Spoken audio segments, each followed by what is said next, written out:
Greetings, mortals! I'm Larevo once again, and welcome back to Spyro the Dragon.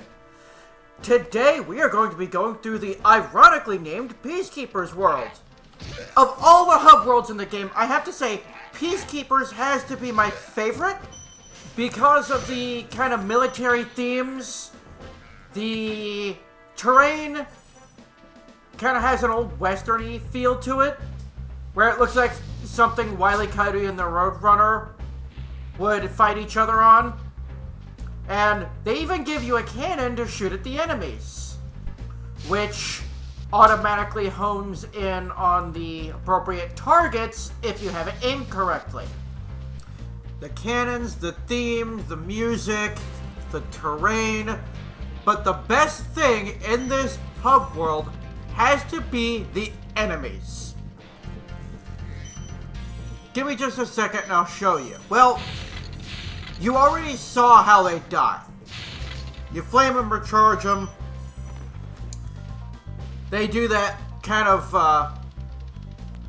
half reaching up to their friends, medic, please help me, kind of thing. Right there. But the funniest part, right there, in the original, after they go into the tent, they moon you. Which is funny for a while, but sadly, in the Reignited trilogy, they don't do it as much. Like, they still kind of do it, but not really, or at least not as much. And here they still have my favorite kind of chests, the geysers, as I called them before. I am pleased that the geysers are also in the Reignited version of Spyro 1, and they even have a sleeker, more elongated design. But the windmill chests were given a different design in Reignited, where instead of the little propeller thing being on top, it's now inside the chest, and it kind of wobbles a little bit when you use your flame breath on it. But even with all of that, this hub world is the home of one of my favorite levels in the game, Cliff Town, which you'll be seeing here in a little bit.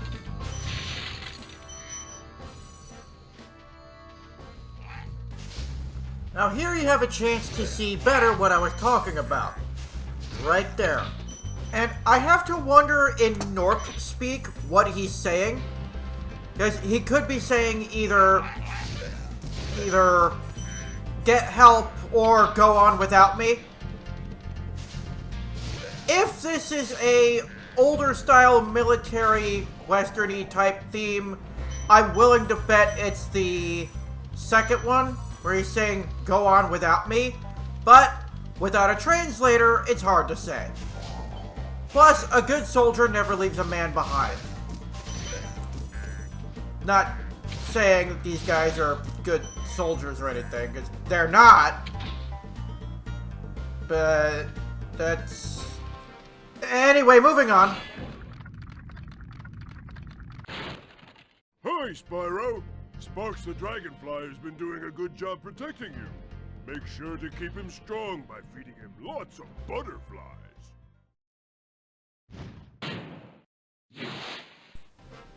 My previous point brings to mind a burning question. Where on Earth, anecdotally, where on Earth does Nasty dig up these troops? I mean, I know at the beginning of the game, the guy said that he's found a spell to turn gems into warriors. Ignoring that for a minute, just pretending for a moment that's not the case. Where on Earth does he dig up half of these guys? Most of these troops are highly incompetent. Like, if he were to wage a war with them, he would lose. I mean, just look at how clumsy some of these guys are. I mean, you kill one, all the others run for the hills. They run for their lives. A real soldier won't do that. What makes it worse is the fact that Spyro is, for all intents and purposes, a child. In A Hero's Tale, I think it's revealed that he's somewhere around 400 years old, which, for a dragon in his world, he's a baby. Well done, Spyro! Keep up the good work, and I know you'll fulfill your destiny. Destiny? I just want to kick some... Just toast those enemies and collect the treasure! Don't you preach to me about destiny, mister. As a gamer, I have a confession to make. Because for 20 years, I was forced by forces outside my control to live under a rock. And because of that, I didn't have a chance to grow up and experience a lot of the things that most everyone else did. Because, while yeah, I have a Nintendo Switch, which is currently in the shop being repaired, the oldest consoles I have are also my newest consoles, which are a Nintendo Wii and my PlayStation 2, which I use to play PlayStation 1 games. And for years and years and years, I was content with my PlayStation 2 because it was the only thing I had. And I was content with my little PlayStation 2 playing games like Spyro the Dragon, Spyro 2 Ripto's Rage, Kingdom Hearts, Taz Wanted, Star Wars Battlefront 2, stuff like that. I enjoyed that stuff, and I never asked for anything more. Primarily because I was afraid to ask for more, but that's neither here nor there. But I missed out on other stuff like Xbox, GameCube, and stuff like that. Now that I have a YouTube channel, I have a chance to make up for that. And one of the things I'm working on right now is a review of... Actually, I have 2 reviews planned, where one of them I've already begun to work on. I already have all the footage recorded and everything. Is going to be... Well, I'm not going to give any details of it except to say I hope you don't have arachnophobia. Another one I have planned is Star Wars Episode 1, The Phantom Menace, for the PlayStation 1. Which is a game that I absolutely hate, and you'll probably see angry video game nerd levels of anger from me in that video.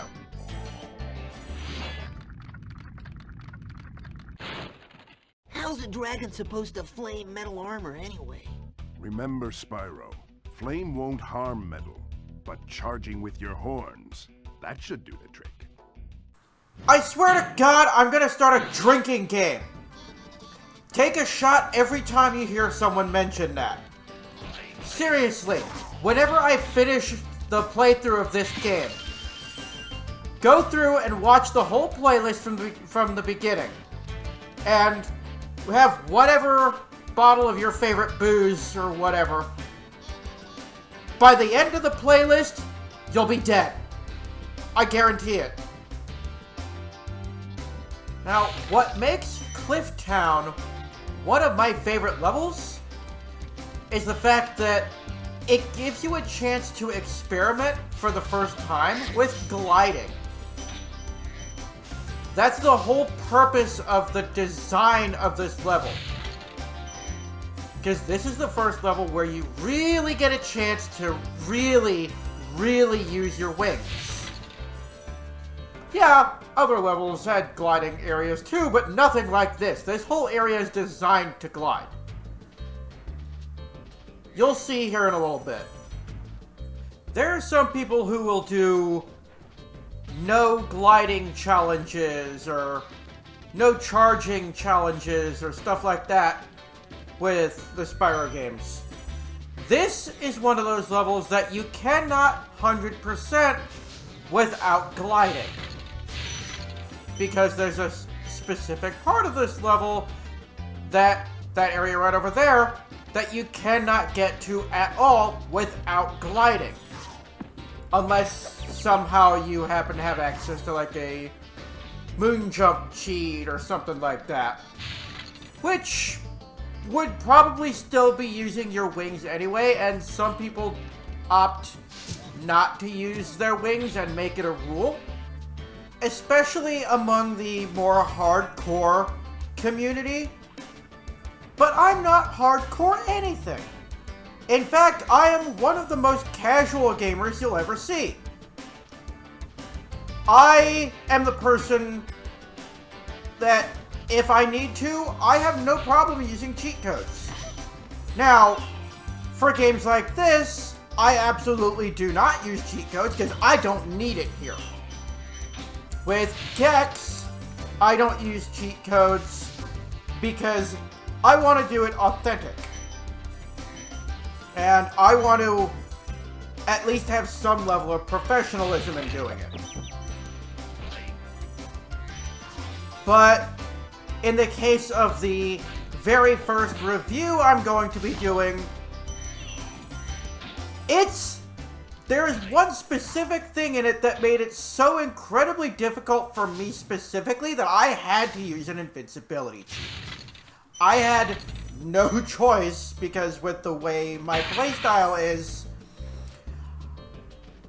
I would not have been able to progress at all. And I do not apologize for doing what I have to do for the sake of content. That's the whole point of me making this channel. I want to prove to people that it's okay to be casual. It's okay to use your own playstyle. There's that.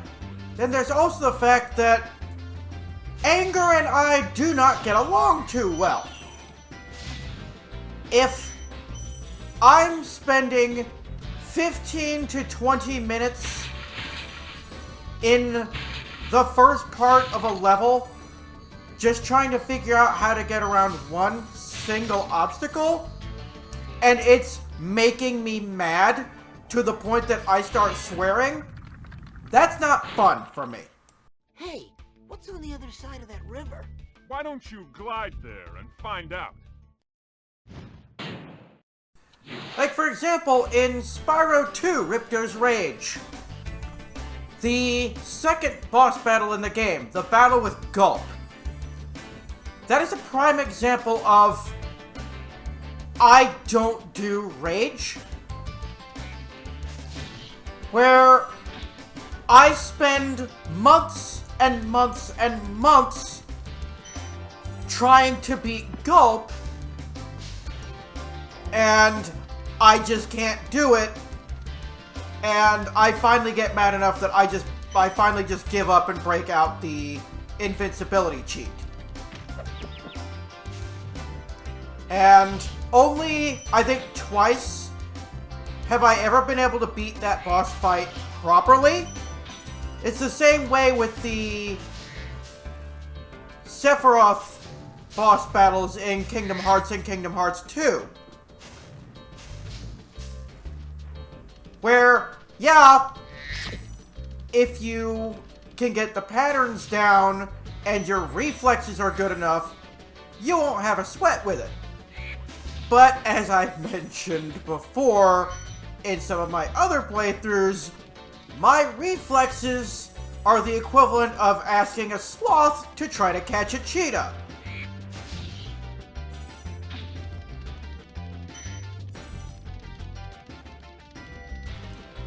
Looks like I forgot one. I'll be fine for at least a week. That was a terrible Code C impression. You've reached the highest point in Clifftown. You can get to almost anywhere from here. If I were you, I'd use that whirlwind there. And here we have our magical MacGuffin of the level that makes it easier for us to be able to do everything. That whirlwind does not spawn until after you free that dragon. Now, something that most people miss in this game, glide back here for the rest of the treasure. But that right there, you saw that correctly. That was a purple gem that was worth 25 treasure. Now, to my knowledge, I could be mistaken, but to my knowledge, I believe that is the only one of those in the entire game. Which, if it is the only one, was a huge missed opportunity. Because I would have loved to have seen more of those, especially in the smaller levels. But, there's no point in complaining about it 20 some odd years later. Now the question remains, what other secrets does this game hide? And trust me, there are plenty. Some of them are, let's just say, underwhelming, but some of them are actually pretty cool.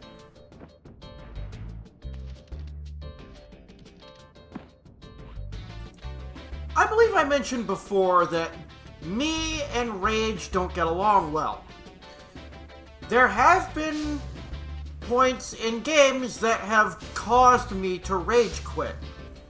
But only once in my entire life as a gamer did I ever rage quit to the point of breaking a controller. And that was the Sephiroth boss battle in Kingdom Hearts 2. Where, much like with the Gulp boss battle in Spyro the Dragon 2, I had attempted it for months, and even had to grind my way into a really high level, only to get my butt handed to me multiple times before finally achieving victory. Because of that one boss battle, none of my original PlayStation 2 controllers function anymore. And I even had to go out to a local shop and buy a new controller just to be able to play a lot of my games that I'm currently playing properly. But just like with the Gulp boss battle, eventually I was able to defeat Sephiroth, and the resulting reward was rage-inducingly underwhelming.